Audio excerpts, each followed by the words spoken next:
বিদ্যুৎ তো আপনার হচ্ছে 24 ঘন্টার ভিতর দেওয়া আছে, রাত দিন 24 ঘন্টার ভিতরে 2 ঘন্টা 3 ঘন্টা পায়, তারা আর বাদ বাকি পায় না। বিদ্যুৎ প্রচুর ঘাটতি সমস্যা, বিদ্যুৎ আর তেল নিয়ে খুবই সংকটে চাষিরা। বিদ্যুৎ ধরেন 8 ঘন্টা থাকছে আর 1 ঘন্টা আর পাওয়া যাচ্ছে না।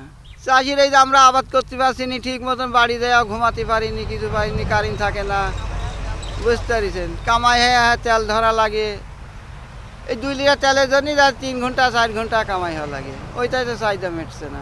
বিদ্যুৎ না থাকার কারণে আমাদের যে অর্ডার নিচ্ছে, আমরা অর্ডার নেওয়ার যে টাইম নিচ্ছে সে টাইমে আমরা মাল ডেলিভারি দিতে পারতেছি না। তো এই যে আমাদের একজন এই কাকা মাল বানাইতে দিয়েছে, তার টাইম মতন দিতে পারি নাই, সে এসে দাঁড়ায় আছে আর কি। কারেন্ট না থাকার কারণে ডিস্টার্ব হচ্ছে, আমরা এই জন্য একটু ভোগ পোয়াচ্ছি আর কি। এই যে এসএসসি পরীক্ষার পরীক্ষা চলতেছে, তো সেই পরীক্ষায় স্টুডেন্টরা টাইম মতো বিদ্যুৎ পাচ্ছে না, আবার রাত্রে শান্তিতে ঘুমাবে, সেই ঘুমটুকু সে প্রপার পাচ্ছে না। তো পরীক্ষার হলে এসে সে লিখবে কি, ঘুমাবে না লিখবে? এটা করোনার থেকেও ভয়াবহ সংকটের মুখে আমরা আগাচ্ছি, কেন জানি না মনে হচ্ছে।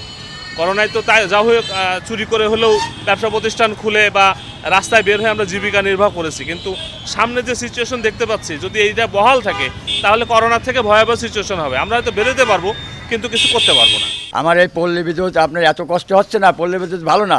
পল্লী বিদ্যুৎ এমন অবস্থা, যাচ্ছে আসতে এরকম করছে, এমন অবস্থা হচ্ছে সে বলা যাবে না। খুব কষ্ট হচ্ছে, রাত্রির বেজে 4-5 বেজ চলে যাচ্ছে। আজকে ছেলেপেলে লেখাপড়া, এই পরীক্ষা সম্মুখে এইসব ছেলেপেলে খুব কষ্ট হচ্ছে আপনার। এই মনে করেন 24 ঘন্টার ভিতর মনে হয় সর্বোচ্চ 3 থেকে 4 ঘন্টা থাকে, আর তারপরেও এদের কোনো শিডিউল মেনটেন নাই। দেখা যাচ্ছে কারেন্ট দিচ্ছে, তারপর 15-20 মিনিট অথবা আধা ঘন্টা 1 ঘন্টা পর মনে করেন তা একটা কথা আছে না যে আসার সিরিয়াল আছে, কিন্তু যাওয়ার কোনো আসার সিরিয়াল নাই। কুষ্টিয়া জেলার অধীনে আমাদের পিক আওয়ারে 62 মেগাওয়াট বিদ্যুতের চাহিদা, এর বিপরীতে আমরা 52 থেকে 54 মেগাওয়াট পাচ্ছি। 10-12 মেগাওয়াট আমাদের লোডশেডিং হচ্ছে, এটা এভারেজ 10 থেকে 15%।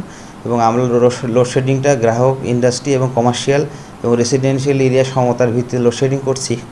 এবং সরকারি নির্দেশনা অনুসারে 7টার মধ্যে শপিং মল, দোকান এবং অন্যান্য স্থাপনা বন্ধের বিষয়ে আমরা কনজিউমারদেরকে এবং গ্রাহকদের উদ্বুদ্ধ করছি, এবং প্রশাসনের সহায়তায় আমরা সেগুলো বন্ধ করার ব্যবস্থা করছি।